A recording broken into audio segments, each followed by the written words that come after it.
Talking point, a potential penalty. Were you aware at the time of what it was potentially for, or basically what was happening? I don't know. I think at the time I saw a handball. I didn't know whether it was Mason or Callum. I just carried on. I didn't even know that there was a potential check. I don't know why they stopped it if it was a pen.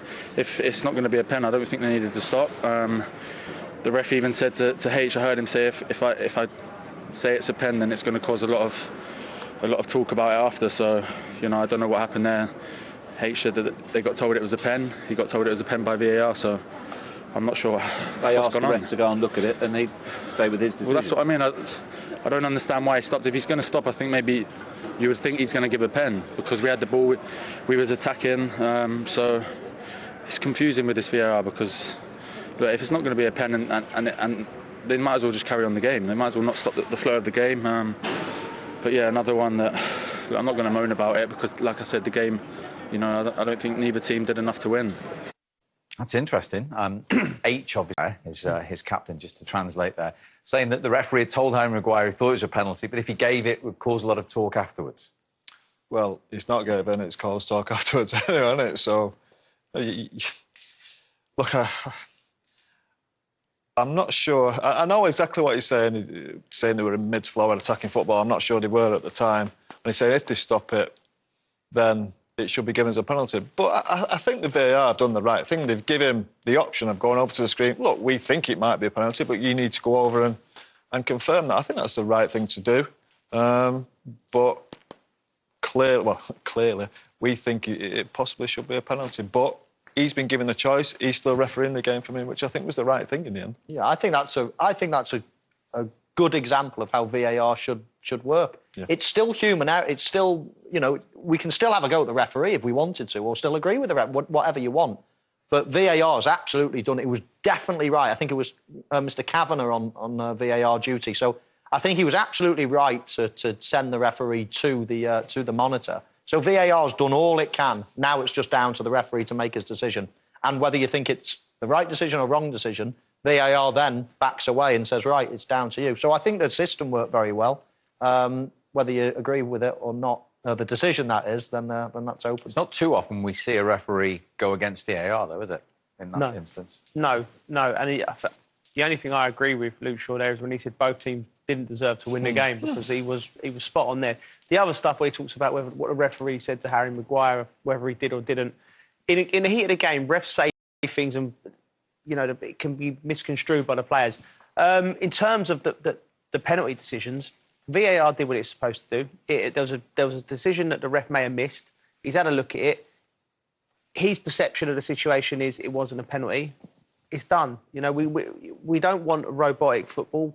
Referees decided, like you said, 50% of people might think it is, 50% of people might, but he's refereeing the game. He had the opportunity, he looked, he decided against it, and, it's just annoying that we're talking about a decision, although there wasn't much else to talk about in the game. But it's one of them things we're going to have to get used to. And the other thing, from Manchester United fans' point of view, the referee didn't give it a normal time anyway. So you can't say, if VAR hadn't have been here, we would have got a penalty. I mean, it wasn't going to get given anyway. It was only to backtrack to see if I'm making a clear and obvious mistake. And obviously, he thought not. I think if you did a VAR on every corner and you analysed you could possibly make an argument for loads of penalties. Just a little pull of a shirt here, a little nudge there. There's loads of little things, but it's just a tough one to keep talking about the ins and outs of whether the referees made the right decision. It is what it is. I think if he'd have given it, we probably wouldn't have been talking about it that much. Which goes against what he's probably told one of the players. I think if he'd give it, he said, yeah, it's probably right. It probably is a penalty. Get on with it. Winning the league. OK, it might not be now, but you've got to improve and improve and improve to get to the standard of a Manchester City. But that's just safe today, to me, both of them. I've not really enjoyed watching Tuchel's team so far in his Chelsea reign. Yes, he's getting some decent results, but as the guys mentioned earlier, they played against some of the lesser teams in the league and, kept clean sheets, but not been emphatic in any way. And Manchester United, I mean, there's world-class players on that pitch, and I just feel they're not being allowed to show how good they are. Neither team. I think there's so much more to give, and I think both managers need to, You know, if you're going to go and catch... If you want top four, then, OK, today was fine. I bet you both managers will go home and reasonably happy. But come on, Manchester United, Chelsea, the two most successful teams in the Premier League history.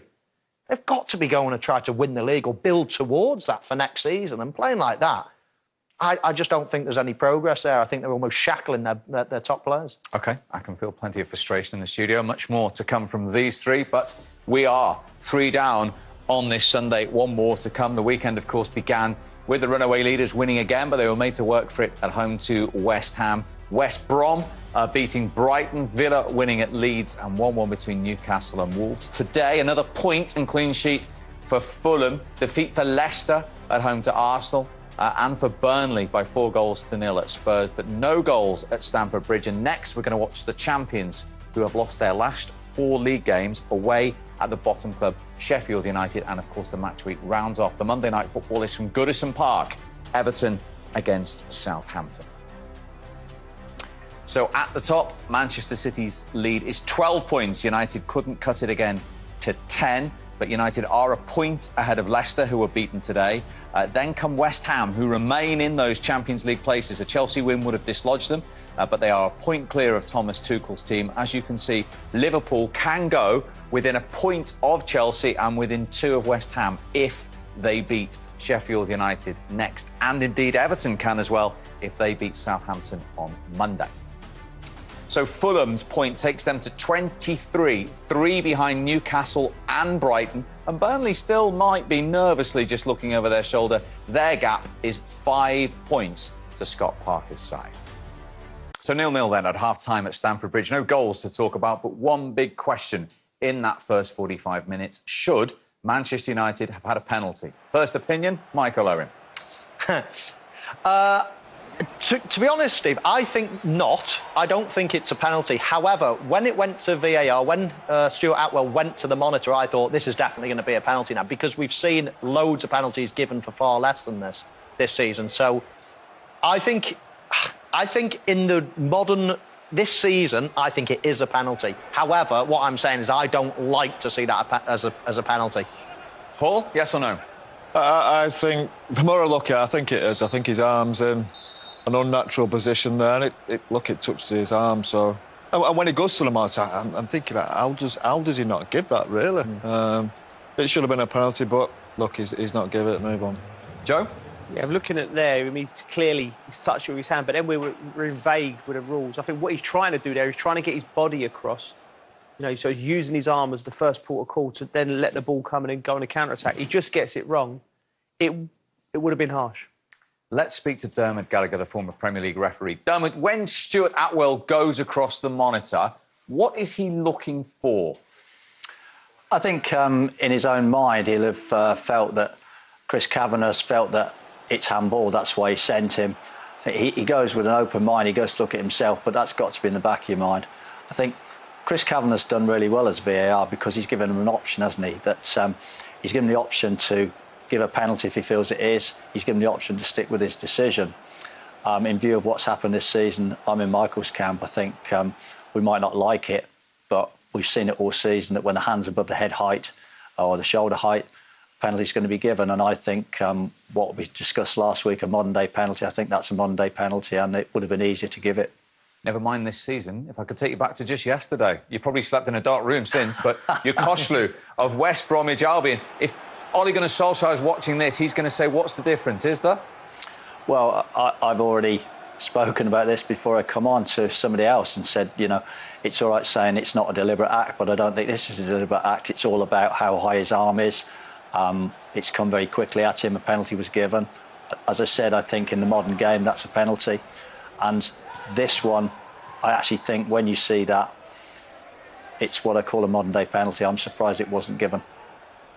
Joe's shaking his head here. No, I don't think the West Brom one, you said not a deliberate act. I think it was a deliberate act, because when you're marking a player in the box and he steals a march on you, that little bit, that moment of panic sticks in. So I think he's, obviously wrongly, but I think he's put his hand up there because he's in a moment of panic. He thinks he's going to lose the header. So I think that was right. But I think the Callum Hudson-Odoi one was so minute. I can't see how you can give it for that when it's just bobbling, it just clips his finger.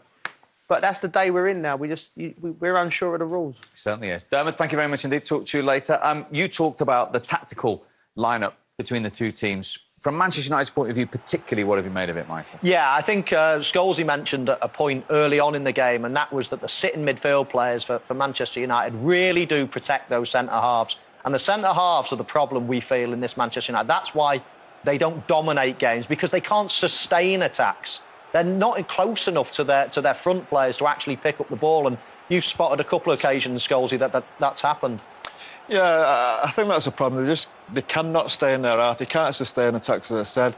It should be very easy for them to play out, but they seem so worried about protecting the centre-halves. And on a day like today, they don't need protecting. Giroud's got no pace. Ziyech, I don't think, has got any pace.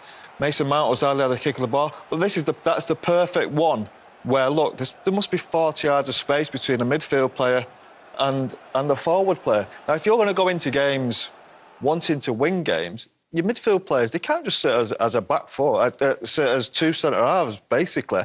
You need to contribute to the game. You can do your defensive stuff, of course you can, but you've got to get involved with the forward players as well. A midfield player is about doing every single job on a pitch, being involved in everything. At the minute, they're playing almost centre-half and protecting two centre-halves that, against Chelsea, don't need protecting.